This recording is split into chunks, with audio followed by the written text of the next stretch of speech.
Ayo kita muhasabai diri ya. Ini level-level prosesnya untuk perbaikan. Jadi yang paling dasar tetap ya dosa. Masih banyak tidak dosa-dosa yang kita lakukan. Jadi level perbaikan yang ini adalah tentang dosa. Yang paling dasar. Kalau masih banyak dosa ya berarti kita masih harus sibuk membereskan tentang dosa ini. Nah, setelah dosa beres, dalam arti kita bukan orang yang banyak melakukan dosa atau tidak ada lagi dosa-dosa yang secara sengaja serius kita lakukan. Mungkin ada yang kecil-kecil tidak sengaja. Berarti kita sudah sukses di level perbaikan pertama. Mari naik satu level lagi. Yaitu apa? Ayo kita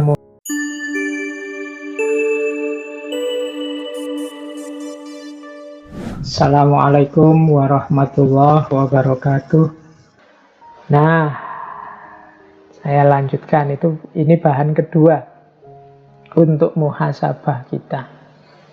Jadi semoga kita tidak lupa hakikat kehadiran kita di muka bumi ini adalah lillahi wa ilaihi roji'un. Sesungguhnya kita ini dulu asalnya dari Allah, kehadiran kita diridhoi oleh Allah, tapi mengemban misi untuk kembali lagi kepada Allah. Nah, manusia dengan segala karakternya, apakah kelebihan maupun kekurangannya, itu membawa misi ilaihi roji'un. Maka semangat muhasabah adalah semangat menilai rute perjalanan kita. Apakah memang rute kita ini sudah lurus ilaihi roji'un? Ibaratnya GPS-nya ini sudah benar enggak kita ini arahnya nanti akhirnya Allah. Atau jangan-jangan kita sudah melenceng jauh. Atau jangan-jangan kita selama ini mandek saja, enggak berkembang-berkembang. Nah, jadi bahan kedua untuk muhasabah, ayo dicek. Perjalanan kita ilaihi roji'un yang benar apa enggak. Semua yang kita lakukan, kalau ini ilaihi roji'un, berarti segala yang kita lakukan harusnya membuat kita lebih dekat kepada Allah. Kayak kalau teman-teman mau melakukan perjalanan, itu kan setiap waktu perjalanan bertambah, kita semakin dekat dengan tujuan. Kalau memang tujuan kita Allah ilaihi roji'un, berarti apapun yang kita lakukan, baik dalam bentuk kata, perbuatan, pikiran, itu harusnya membuat kita lebih dekat dengan Allah. Berarti perjalanan kita sudah benar. Tapi kalau perjalanan yang kita lakukan malah menjauh dari Allah atau tidak tambah dekat dengan Allah, ya berarti kita salah jalan atau mandek. Nah, bekalnya apa ilaihi roji'un itu di catatan saya ada 4. Ya ini gambar peta lengkapnya, ya manusia itu punya 2 amanah. Yang pertama amanah kehambaan dan amanah kemanusiaan. Menjadi manusia yang baik dan menjadi hamba Tuhan yang baik. Itulah jalan ilaihi roji'un. Yang satu tidak boleh menafikan yang lain. Jadi yang satu dan yang lain saling mendukung. Jadi kehambaan dan kemanusiaan itu seperti 2 sisi mata uang. Kalau kita jadi manusia yang baik, berarti sekaligus saat itu kita juga hamba yang baik. Dan wujud dari seorang hamba yang baik itu manusia yang baik. Jadi ini 2 hal yang satu paket. Makanya kalau dalam Al-Quran, kalau teman-teman jeli, ayat-ayat ibadah itu selalu nyambung dengan kesalehan sosial, dengan efek kebaikan moral atau kebaikan akhlak kemanusiaan. Nah, silahkan nanti diteliti bagaimana puasa itu punya efek menahan diri, bagaimana sholat itu tanha anil fahsya wal mungkar, bagaimana zakat itu membersihkan harta, dan lain sebagainya. Jadi kehambaan dan kemanusiaan itu satu paket lengkap yang disitulah kita rute yang harus kita tempuh menuju Allah. Bekalnya 4. Jadi yang pertama adalah pengetahuan, yang kedua kesadaran, yang ketiga kebaikan, dan yang keempat perbaikan. Nanti satu-satu saya jelaskan. Kalau pengetahuan jelas, tidak mungkin kita bisa ilaihi roji'un tanpa ilmu. Tetap kita butuh ilmu, butuh pengetahuan, makanya mencari ilmu itu wajib. Tolabul ilmu itu fardhotun. Mengapa? Ya, dia jalan utama yang pertama yang harus kita miliki untuk bisa nyampe menuju Allah. Tapi tentunya tidak berhenti di pengetahuan saja. Pengetahuan saja, ya nanti akhirnya hanya memperbanyak koleksi perpustakaan atau memperbanyak bahan debat dan dialog saja. Harus ada kelanjutannya, yaitu kesadaran. Kesadaran itu berarti kemampuan dan kemauan untuk menjalankan pengetahuan tadi. Banyak orang pinter yang tidak sadar. Itu yang membuat kadang orangnya pinter, tapi manifestasi pikiran dan perbuatannya tidak relevan dengan ketinggian ilmunya. Berarti dia kehilangan aspek kesadaran. Jadi banyak yang ilmunya tinggi tapi tidak sadar, maka ilmu itu hanya nyampe di mungkin mimbar-mimbar diskusinya, tapi kelakuannya tiap hari tidak berubah. Maka setelah ada pengetahuan, butuh kesadaran. Saya definisikan tadi, kesadaran itu kemauan dan kemampuan untuk menjalani. Kemudian setelah sadar, ya kebaikan. Kebaikan ini saya terjemahkan ringkas dari amal soleh. Jadi disinilah manifestasi fisik, manifestasi nyata dari pengetahuan dan kesadaran kita. Jadi ya tahu, ya mau, dan akhirnya dijalankan beneran. Nah, ini 3 level pertama. Pengetahuan, kesadaran, kebaikan. Nah, yang keempat, ini karena kita tahu bahwa hidup kita ini tidak sempurna, kita ini banyak kekurangan-kekurangan, kita ini banyak kelemahan-kelemahan, maka pengetahuan dan kebaikan yang kita jalani juga sifatnya selalu perlu diperbaiki. Jadi selalu perlu ditingkatkan lagi. Maka ada unsur yang keempat, yaitu perbaikan. Jadi perbaikan ini maksudnya berarti ya kita tidak berhenti merasa diri kita sudah tahu dan sudah benar, baik dalam pikiran maupun perbuatan, tapi kita juga sadar bahwa kita ini perlu ditingkatkan lagi, perlu lebih baik lagi, lebih baik lagi. Makanya di situ yang keempat saya tulis perbaikan. Jadi pengetahuan, kesadaran, kebaikan, dan perbaikan. Ini jalan kita ilaihi roji'un.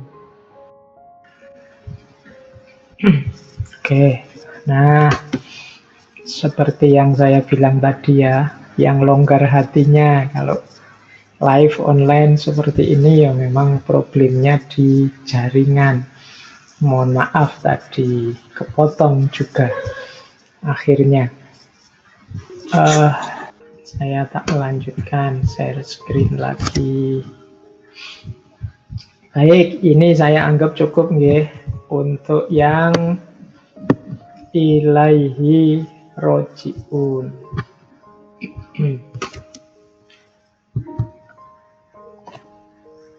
Baik, saya lanjutkan lagi. Ini yang pertama tentang pengetahuan. Saya tahu hari ini problem kita untuk pengetahuan bukan kita ini tidak tahu atau kurang pengetahuan. Tapi kita ini hari ini diserbu oleh gelombang pengetahuan yang tidak ada habis-habisnya. Tiap hari kita berhadapan dengan medsos, dengan laptop, dengan HP, bahkan forum-forum kajian semacam ini sepanjang pandemi ini saya kira sudah jumlahnya ribuan. Nah, gelombang pengetahuan yang luar biasa menyerbu kita. Maka menurut saya penting hari ini kita introspeksi dengan, ini saya bawa kategori-kategorinya Imam Ghazali dari Ihya. Jadi mari kita filter pengetahuan, mari kita filter wawasan keilmuan yang menghampiri kita. Imam Ghazali punya kategori ilmu itu ada kalanya mahmudah, ada kalanya mazmumah. Jadi pengetahuan atau ilmu itu punya kategori mahmudah, punya kategori mazmumah. Mahmudah itu berarti terpuji, mazmumah itu tercela. Terpuji atau tercela itu bisa karena isinya, bisa karena prosesnya, bisa karena hasil atau efeknya. Jadi kalau Imam Ghazali menjelaskan yang isinya mazmumah itu jenis-jenis ilmu yang merusak. Imam Ghazali mencontohkan ilmu sejenis ilmu sihir, ilmu santet, dan yang seperti itu. Mungkin hari ini termasuk ilmu-ilmu yang mungkin untuk menipu orang, membuat hoax, membuat berita palsu, dan lain-lain. Itu perlu kita beri kategori ilmu yang mazmumah. Kita tidak perlu ngerti yang seperti itu. Kita kejar saja yang mahmudah. Ada juga sebenarnya ilmunya mahmudah, tapi proses kita mencari atau proses kita menyampaikannya tercela. Mungkin mencari ilmunya dengan cara, kalau di kampus itu model plagiat, atau mencari ilmunya dengan cara beli buku bacaan misalnya. Itu bahasa saya itu mazmumah dari sisi prosesnya. Hati-hati, nanti jangan sampai ilmunya tidak barokah dari situ. Atau dari sisi hasil atau efeknya. Hasil atau efeknya ini ya berarti manfaat dan mafsadatnya. Ilmunya benar, prosesnya benar, tapi ternyata kurang manfaat. Isinya malah merusak. Mungkin penggunaannya tidak tepat. Nah, di situ ada kategori-kategori. Ini saya bahasa Indonesiakan dari Ihya itu. Ada ilmu itu yang diyakini saja, ada yang harus dipahami, ada yang perlu dijalani, atau ilmu untuk dihindari. Yang harus kita jalani apa, yang harus kita hindari apa. Ini juga butuh pertimbangan-pertimbangan keilmuan. Ada juga kategori lain, Imam Ghazali menyebutnya fardu ain atau fardu kifayah. Itu bahasa saya keharusan dan keutamaan. Jadi misalnya ilmu tentang sholat, yaitu kita harus tahu. Ilmu tentang puasa kita harus tahu. Kewajiban kita. Ilmu tentang makan kita harus tahu. Kalau tidak makan kan kita bisa mati, tentang kesehatan. Nah, ada juga yang keutamaan-keutamaan. Jadi, yang tidak harus semua orang tahu. Yang ahli biologi ilmunya mendalam di biologi, yang ahli fisika mendalam di fisika. Itu penting semua, tapi keutamaan-keutamaan. Tidak wajib setiap orang ngerti. Ada juga yang bukan keharusan, bukan keutamaan, tapi kesia-siaan. Kesia-siaan itu kita capek-capek belajar, kita capek-capek mencari ilmu, hanya habis tenaga, habis waktu. Nah, itu kesia-siaan namanya. Tidak ada gunanya sama sekali, tidak ada manfaatnya. Capek-capek lihat debat, lihat diskusi, lihat TV, tapi kok hasilnya apa? Tidak tahu. Malah tambah sumpek, tambah rusak. Itu kesia-siaan. Jadi itu 3 kategori keilmuan versinya Imam Ghazali. Jadi ada yang fardu ain, ada fardu kifayah. Nah, yang terakhir kalau ini kita mesti ngerti ya, manfaat dan mafsadat. Ilmu itu membawa kebaikan ataukah membawa kerusakan. Ini juga bisa tergantung isinya, bisa tergantung prosesnya. Ada ilmunya baik, tapi digunakan untuk yang jelek-jelek, untuk yang merusak-merusak. Ada juga begitu. Oke, atau Pak ini ilmunya, isinya sebenarnya merusak kok Pak, saya hanya ingin tahu saja, tidak ada gunanya apa-apa. Oh, jangan-jangan itu hanya buang waktu saja. Kalau memang begitu, jatuhnya nanti kesia-siaan. Nah, kita sendiri yang ngukur. Nah, muhasabah bidang pengetahuan ini, kita pertama-tama harus bertanya, apakah aku sudah punya ilmu tentang apa yang harusnya aku ketahui? Itu yang pertama. Setelah itu baru yang lain, yang keutamaan. Kemudian boleh ditanyakan wawasan-wawasan, upaya-upayaku menambah ilmu selama ini ada ndak sih yang jatuhnya kesia-siaan? Atau jangan-jangan hanya merusak pikiranku saja. Saya suka sih ikut di grup sana itu, tapi kok setiap saya baca isinya diskusi ndak karu-karuan, ngerusak pikiranku saja. Nah, itu kita juga harus waspada. Karena pengetahuan yang kita masukkan dalam diri kita, itulah nanti yang jadi patokan, yang jadi standar hidup kita nanti, wujudnya akan seperti apa. Jadi kuncinya ada di pengetahuan yang masuk. Maka jangan sampai yang masuk itu hal-hal yang mazmumah. Alhamdulillah kalau mahmudah. Kita juga harus ngerti mana yang diyakini, mana yang untuk dipahami, mana yang untuk dijalani, dan mana yang untuk dihindari.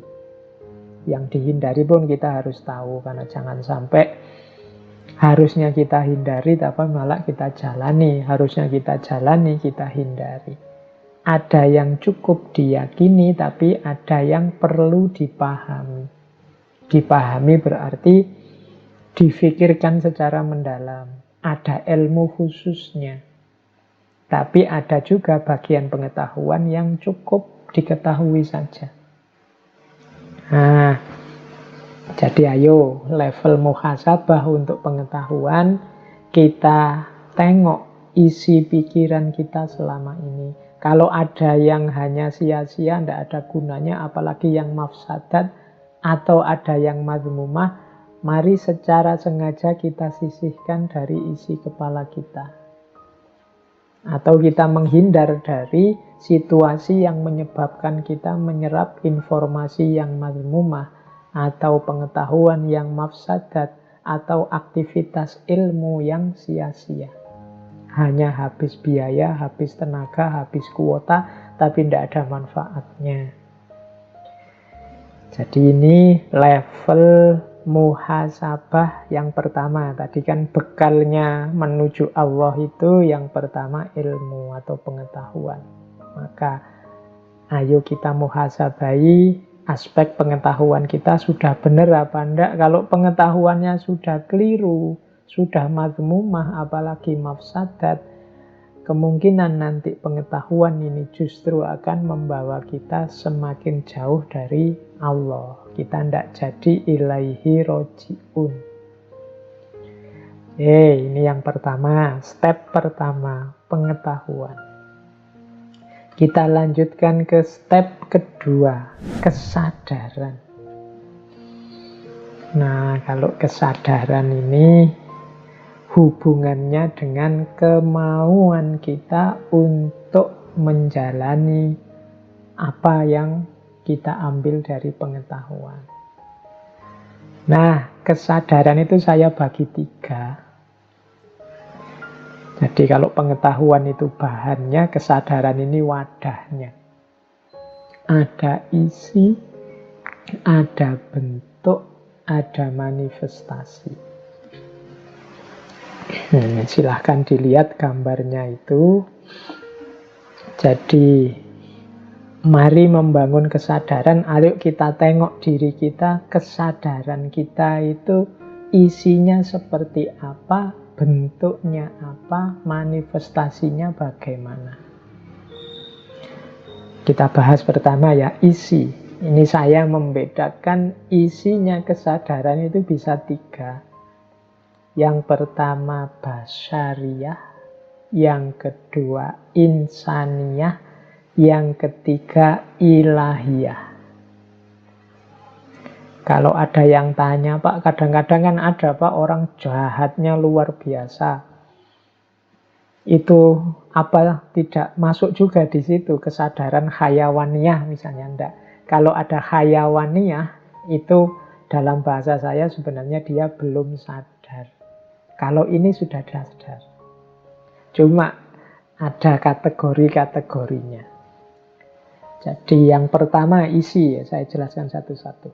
Kesadaran basyariyah itu kesadaran pemenuhan kebutuhan kemanusiaan fisikal saja. Itu basyar.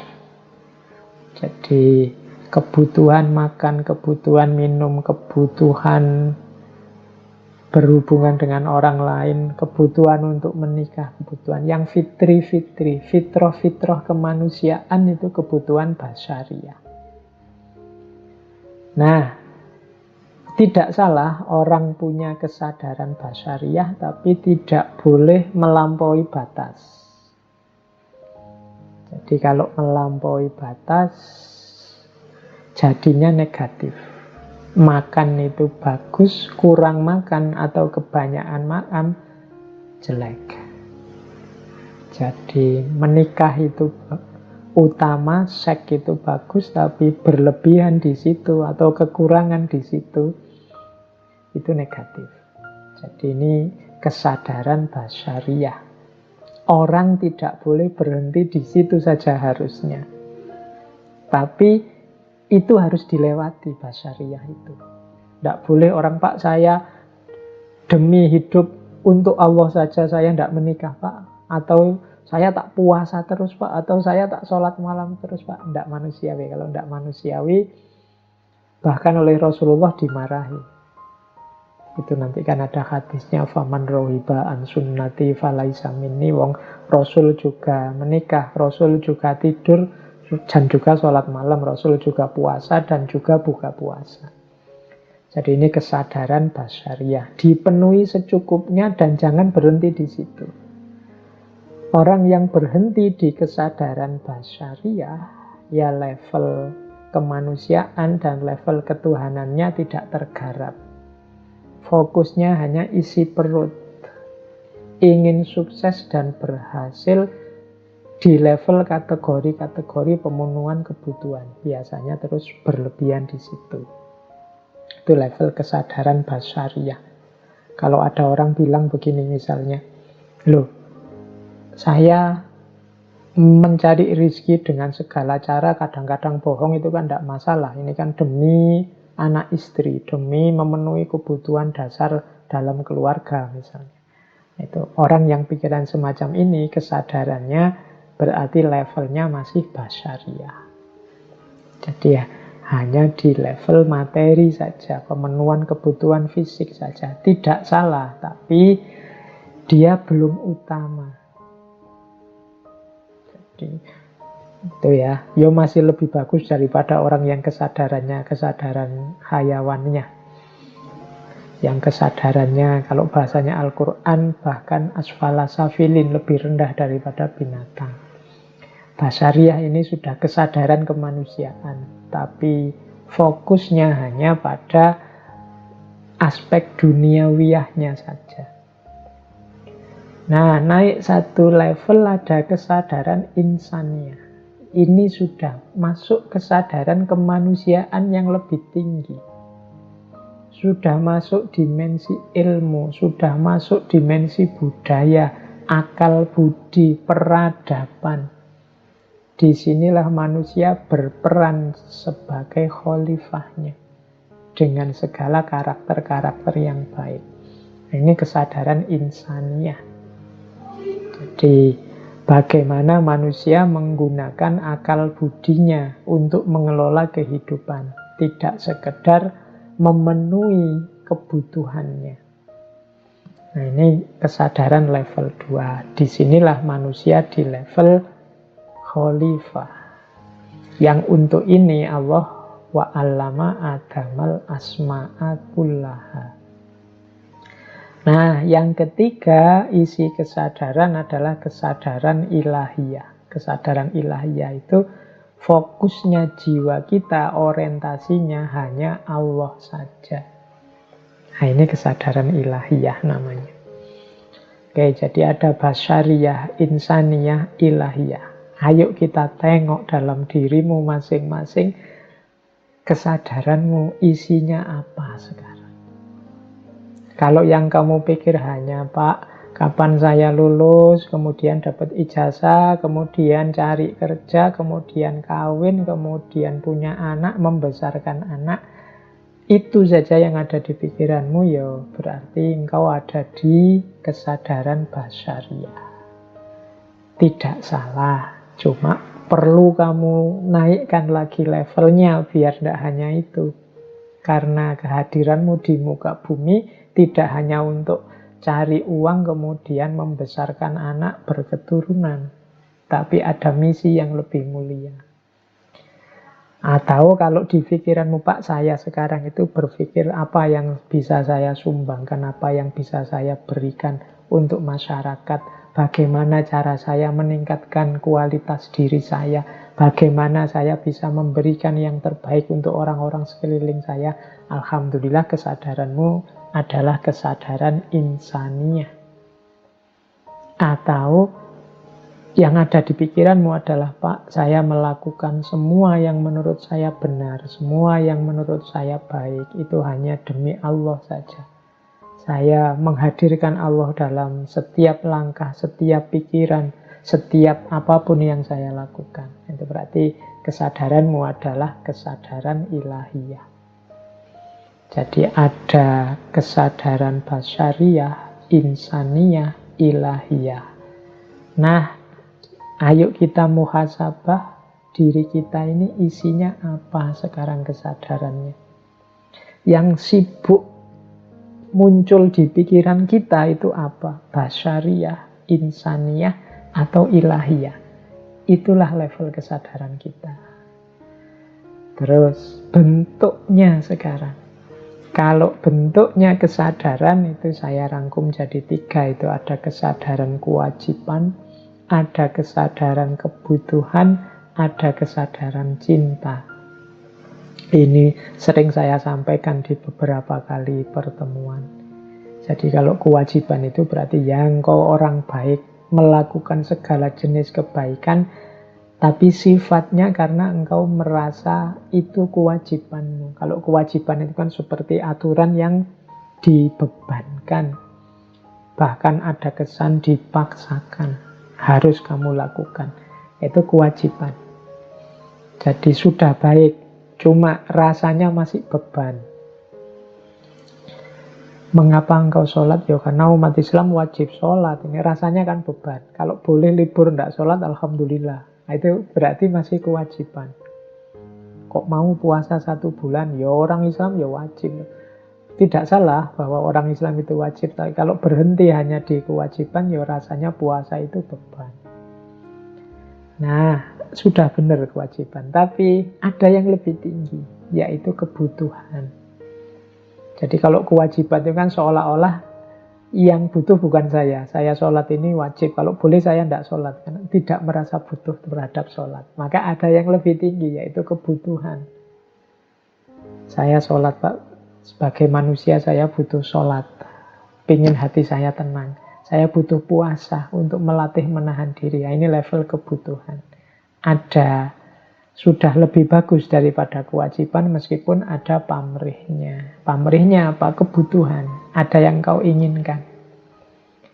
Nah, yang paling tinggi itu level cinta. Kalau level cinta ini sudah tidak memikirkan dirinya lagi. Orang mencintai itu kan tidak egois.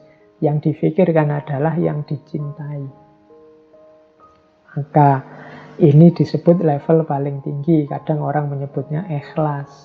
Jadi, mengapa engkau sholat? Allah suka kalau saya sholat. Semuanya lillahi ta'ala, hanya untuk Allah saja. Nah, ini level ketiga. Jadi, kesadaran kita tadi yang basyariyah, insaniyah, ilahiyah itu ada di level kewajiban, ataukah level kebutuhan, ataukah level cinta. Mari kita muhasabai. Kalau kita merasa semua ini beban dalam hidup kita, berarti levelnya masih kewajiban. Kalau kita masih punya banyak pamrih-pamrih yang lain selain Allah, selain lillahi ta'ala, levelnya kebutuhan. Tapi kalau kita sudah tidak egois memikirkan apa yang saya dapat, keuntungan apa yang saya peroleh, berapa pahala yang saya panen, yang penting Allah ridho padaku, levelnya level cinta.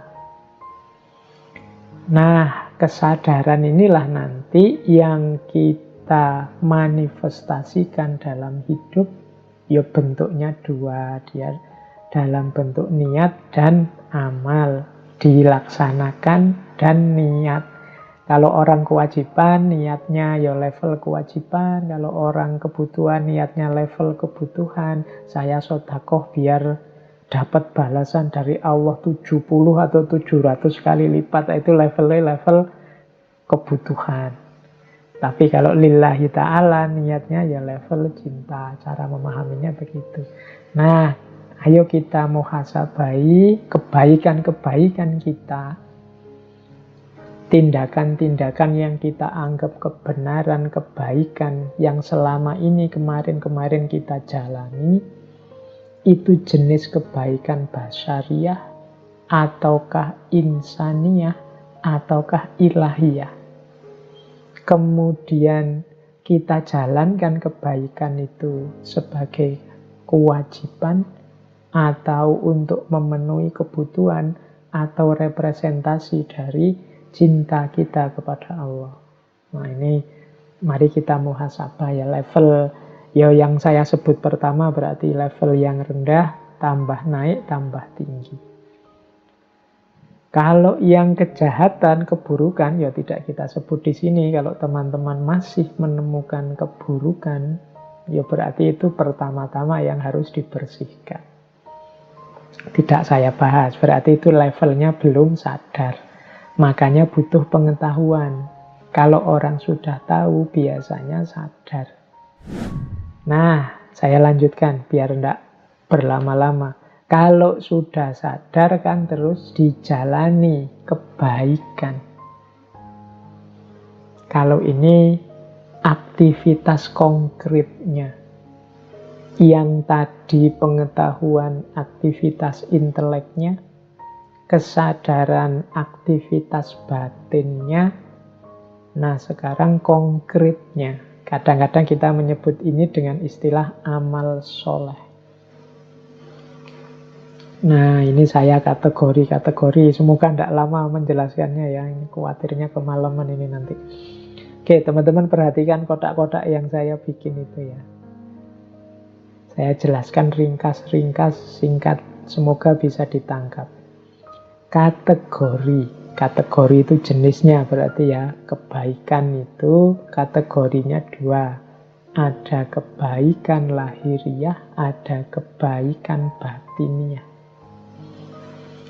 Ini dua jenis sebenarnya, tapi kalau menurut saya satu paket.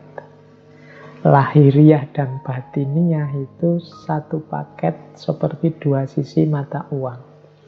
Amal soleh kita yang lahiriah itu tidak bernilai kalau tidak diiringi oleh batin yang juga soleh. Sebaliknya, batin yang soleh itu tidak ada artinya kalau tidak ada manifestasi lahiriahnya. Misalnya, sedekah itu kan lahiriah, membantu orang lain. Tapi kalau batinnya tidak ikut mewarnai, misalnya dengan ikhlas, tanpa pamrih, maka sedekah tadi nilainya jatuh. Mungkin jadinya hanya untuk riak, mungkin jadinya sumber kesombongan, karena kehilangan aspek batinnya, yaitu ikhlas. Itu contoh bagaimana lahiriah tergantung batiniah. Atau batiniah, apa wis batinnya, misalnya Pak, saya itu orang yang dermawan loh Pak, itu batin yang baik kan. Tapi batinmu yang baik, yang kamu klaim sebagai dermawan, itu tidak ada gunanya kalau tidak ada bukti bahwa kamu suka berbagi dengan orang lain secara lahiriah. Pak, saya itu muslim yang baik loh Pak, sayang dengan saudara. Oh, itu kan kualitas batin. Tapi kualitas batin ini kan nanti pasti kelihatan di level lahiriahnya. Kalau engkau memang penyayang dengan saudaramu, engkau muslim yang baik, yang menjaga ukhuwah misalnya, keluarnya pasti tidak mungkin isinya caci maki, tidak mungkin isinya fitnah, tidak mungkin isinya saling mencari kesalahan. Nah, ini batiniah yang termanifestasikan dalam lahiriah. Makanya saya sebut meskipun dua jenis yang berbeda, amal soleh yang lahiriah dan batiniah, tapi ini seperti dua sisi mata uang yang saling menyempurnakan. Jadi sama ya Pak. Kan sering saya ilustrasikan seperti teman-teman kalau sedang jatuh cinta itu loh. Batinnya cinta. Cuma kan orang akan menganggap omong kosong kalau katanya cinta tapi WA tidak pernah dibales, katanya cinta tidak pernah apel, katanya cinta yang sana sakit kok tidak jenguk. Itu kan lahiriahnya menentukan juga. Atau sering WA-an, sering apel, sering nganter kemana-mana, neraktir, tapi di batinnya tidak ada cinta sebenarnya. Itu juga kan sia-sia. Nah, jadi lahiriah dan batiniah itu satu paket lengkap dalam konstruksi amal kebaikan. Nanti ini di level muhasabah, untuk kebaikan-kebaikan yang kita lakukan sudah utuh dan sempurna apa belum. Amal-amalku yang lahiriah ini sudah didukung oleh sikap batin yang benar apa belum. Ketika aku mengajar misalnya, mungkin di antara teman-teman ada yang ustadz atau guru atau dosen di kampus, ini batinku isinya apa? Apakah mengajar yang mulia itu ternyata batinku bunyinya adalah ini hanya sekedar mencari uang, ini hanya profesi, ini hanya kewajiban, kalau bisa ya tidak seperti ini. Ini akan menentukan kualitas apakah ngajar kita itu memang benar-benar mulia atau tidak. Ya, jadi itu yang pertama. Jadi amal soleh, mari kita muhasabai, ini sudah lengkap lahir batinnya apa belum. Yang kedua, ketika kita melakukan amal kebaikan, ada banyak variabelnya.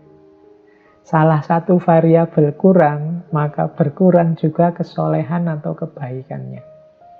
Di catatan saya ada 1, 2, 3, 4, 5, 6, 7 variabel.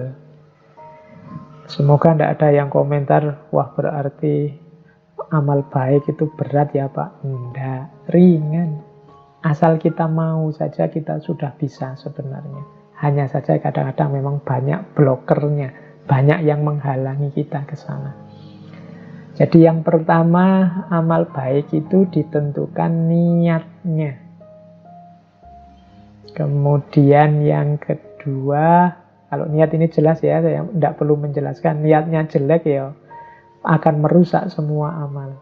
Faman kana hijratuhu, kalau di hadis itu kan ila imro'atin yang kikuha, untuk mungkin niatnya biar dapat pasangan perempuan, atau niatnya dunia yusibuha supaya dapat dunia, dapat banyak harta, atau dapat, dan bukan karena Allah, ya nanti hanya itu yang dia dapat. Jadi niat menentukan hasil.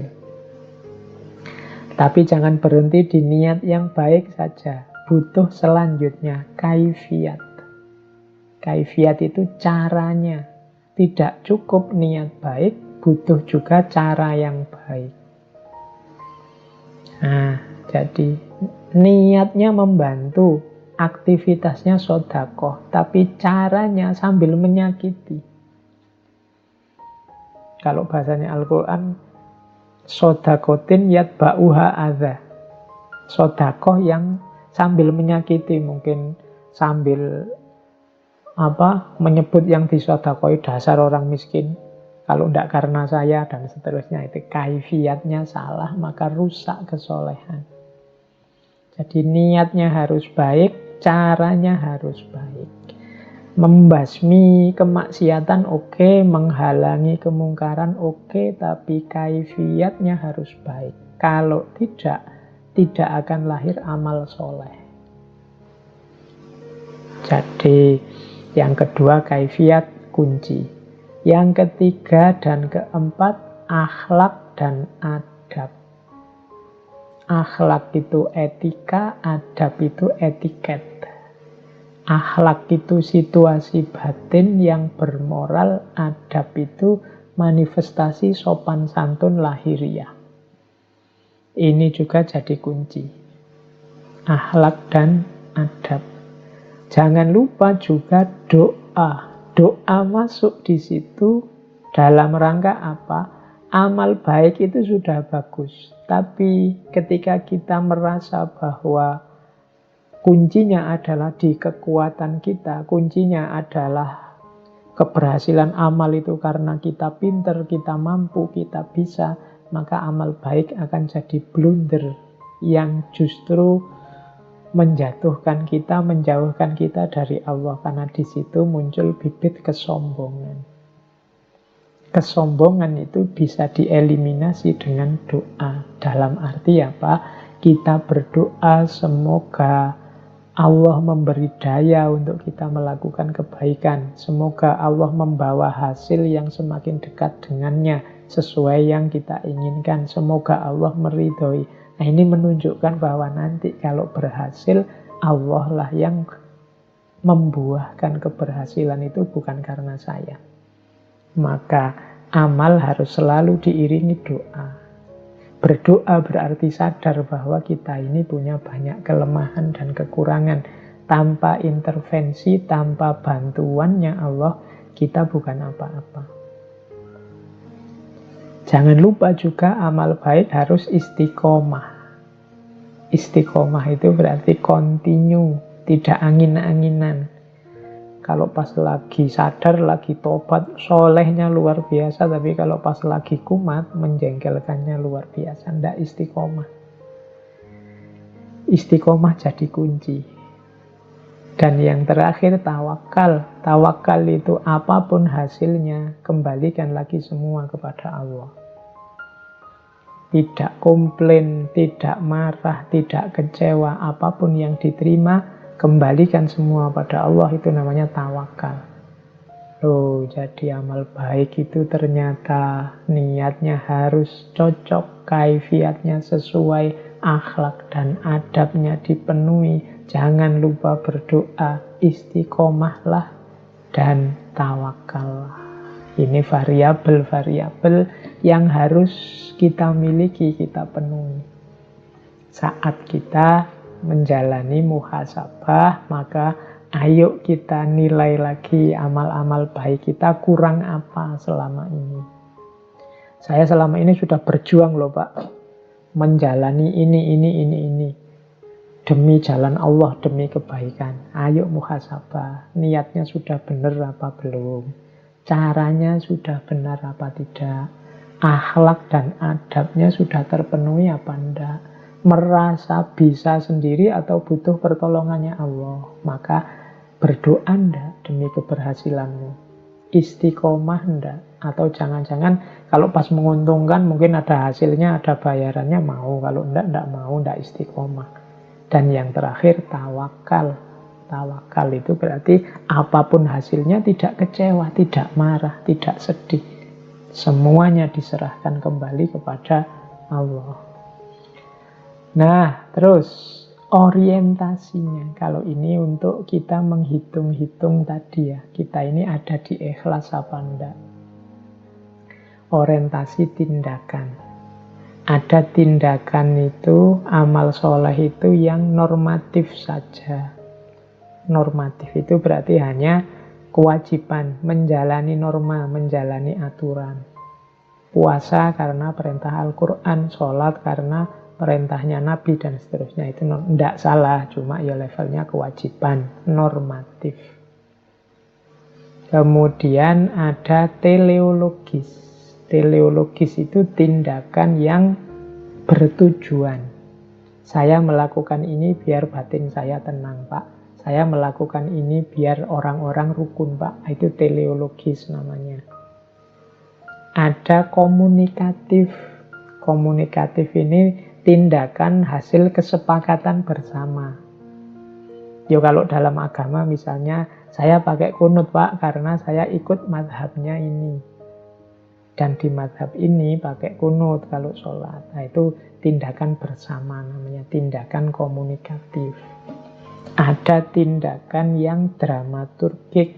Dramaturgik itu tindakan yang sifatnya ingin membangun citra. Makanya istilahnya drama. Pak, saya ingin jadi orang soleh, Pak. Maka membentuk diri biar kelihatan seperti orang soleh. Rajin ke masjid, kemudian kemana-mana pakai sarung, pakai kopiah, pakai sajadah, biar dianggap santri dan lain sebagainya. Itu dramaturgi. Tidak salah. Apalagi isinya baik-baik. Bukan pencitraan yang palsu. Karena kadang-kadang diawali dari tidak ikhlas atau diawali dari pamrih-pamrih, tapi nanti akhirnya ketemu dengan ikhlas. Yang terakhir adalah ketulusan. Tidak lagi drama, tapi memang lillahi ta'ala. Jadi mari, kalau kita melakukan amal baik, ini hanya karena tuntutan norma-norma, aturan kewajiban, atau ada tujuan-tujuan khusus, atau komunikatif, ini hasil kesepakatan bersama, atau dramaturgik. Oke, iya putus-putus terus jaringannya nggih. Nggak apa-apa, tadi sudah saya suruh yang longgar hatinya. Oke, jadi di antara ini saya ingat dulu waktu sesi Imam Haris Al-Muhasibi ya, kalau yang tentang terakhir yang urgensi itu. Jadi di antara yang harus kita muhasabahi adalah apakah kebaikan yang kita lakukan itu sudah urut tertib. Yang penting didahulukan, yang primer didahulukan, yang sekunder ya nomor 2, yang tersier ya nomor 3. Kadang-kadang kita itu sering ngurusi yang tidak penting-penting, yang penting malah kelewatan. Itu kayak mahasiswa ikut diskusi di mana-mana, webinar di mana-mana ikut, akhirnya skripsinya tidak jadi-jadi. Nah itu kebalik. Jadi harusnya yang daruri ya dia fokus ngerjain skripsinya dulu, yang serius, yang wajib, baru yang sunnah, baru yang mubah. Nah ini yang sering jadi masalah. Jadi urutan amal, mana yang didahulukan, mana yang tidak. Kalau dalam bahasanya Al-Quran ada rumus mudah. ku anfusakum wa ahlikum nar. Jadi yang pertama dirimu sendiri. Jangan kesusu ingin memperbaiki orang, tapi fokuskan dulu dirimu. Kalau sudah berupaya untuk dirimu, boleh membantu orang lain. Itu yang saya sebut urgensi. Doruri itu yang paling darurat, yang wajib. Haji itu yang harus ada demi yang doruri terpenuhi. Tahsini itu yang sifatnya komplementer saja, pelengkap saja. Doruri itu menutup aurat, haji itu kainnya, tahsini itu bentuknya. Boleh sarung, boleh celana, itu kalau di usul fikih. Tapi kalau dalam amal perbuatan, ya mana yang harus kita dulukan. Oke, terus ini waktunya sudah mepet. Nah, sekarang kita masuk ke perbaikan. Kebaikan kita itu ada batasnya. Karena kita ini lemah, kekurangan, dan penuh keterbatasan. Orang yang tidak sadar perbaikan ini biasanya terus dia mandek di amal soleh tadi. Dia merasa sudah baik. Padahal ada kelanjutannya. Setelah kebaikan masih harus ada perbaikan. Mengapa kita harus perbaikan? Karena kita itu tidak mesti benar, tidak mesti baik. Orang sering lupa. Jadi yang paling akhir ini yang paling sering dilupakan, yaitu aspek perbaikan. Kenapa kita itu harus sadar kita itu lemah, kurang, terbatas. Bahkan yang kemarin kita anggap benar, bisa jadi besok atau lusa tidak relevan lagi sebagai kebenaran. Dulu sebelum corona, sebelum pandemi, itu silaturahmi itu utama. Tapi setelah pandemi ini ya jangan banyak silaturahmi, kita disuruh jaga jarak. Jadi, dulu itu kan keakraban, kedekatan. Kalau sholat di masjid, itu kan rapatkan barisan. Itu kebenaran zaman itu, sebelum pandemi. Imamnya sampai, ayo yang rapatkan barisan. Tapi begitu ada pandemi, kebenaran rapatkan barisan itu kan sudah tidak relevan. Situasinya tidak mendukung. Disinilah gunanya kita masuk ke level perbaikan ini, yang sifatnya terus-menerus. Makanya setelah kesadaran kelemahan, kita ada taklim, iktibar. Taklim itu belajar terus, iktibar itu mengambil pelajaran dari peristiwa yang kita alami sehari-hari. Setelah itu muhasabah, menghitung loh hasilnya taklim sama iktibar, itu nanti jadi bahan muhasabah. Nah, dari situ kita terus taubat, tazkiyatun nafas. Kita bersihkan yang keliru-keliru, kita singkirkan yang tidak cocok. Kalau sudah bersih, kita jalankan yang lebih baik. Itu yang saya sebut islah. Amal baik, orangnya disebut muslih, yang melakukan perbaikan. Jadi kita ini harus selalu jadi selain mukmin, kita juga harus muslih, orang yang melakukan kesolehan, melakukan islah. Nah, ini sebelum kita akhiri, saya tidak tahu, mungkin masih ada waktu serba sedikit nanti untuk sedikit tanya jawab. Jadi inilah teman-teman, ayo kita muhasabai diri ya. Ini level-level prosesnya untuk perbaikan. Jadi yang paling dasar tetap ya dosa. Masih banyak tidak dosa-dosa yang kita lakukan. Jadi level perbaikan yang ini adalah tentang dosa yang paling dasar. Kalau masih banyak dosa ya berarti kita masih harus sibuk membereskan tentang dosa ini. Nah, setelah dosa beres, dalam arti kita bukan orang yang banyak melakukan dosa, atau tidak ada lagi dosa-dosa yang secara sengaja serius kita lakukan. Mungkin ada yang kecil-kecil tidak sengaja. Berarti kita sudah sukses di level perbaikan pertama. Mari naik satu level lagi. Yaitu apa? Sirna, segala keterikatan di luar diri. Ini saya pakai kata-kata sirna.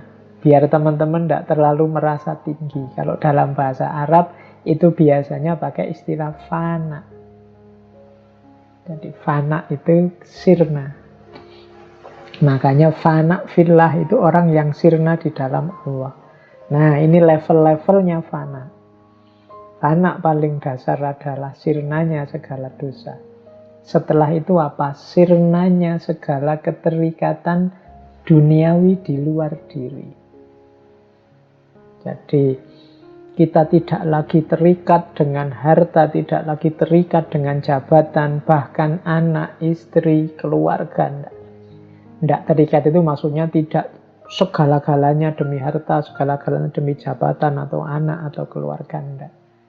Jadi sudah bisa menomorsatukan Allah. Sudah tidak lagi terikat oleh hal-hal yang sifatnya duniawi. Ini level 2.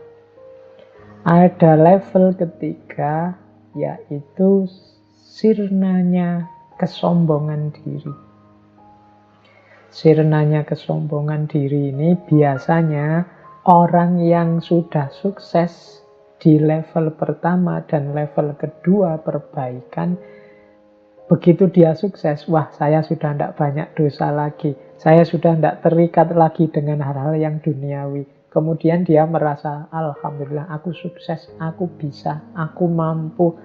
Berarti aku ini hebat, berarti aku ini orang pilihan, berarti aku ini orang yang besar, berarti macam-macam. Itu biasanya tantangan selanjutnya adalah dirinya sendiri atau ego. Jadi, setelah mengalahkan dosa-dosa kegelapan, kemudian mengalahkan dunia di sekelilingnya, kemudian yang ketiga adalah mengalahkan egonya. Baru kemudian puncaknya adalah semuanya sirna kecuali Allah saja. Semuanya tidak penting kecuali Allah. Yang nomor satu dalam hidup, satu-satunya adalah Allah saja. Nah, ini level yang keempat, perbaikan. Jadi kalau sudah sampai yang atas itu, yaitu nanti makom paling tinggi kalau dalam dunia tasawuf. Saya tidak tahu teman-teman ada di level mana, tapi semoga kita sudah memulai muhasabah diri untuk melakukan perbaikan-perbaikan step by step.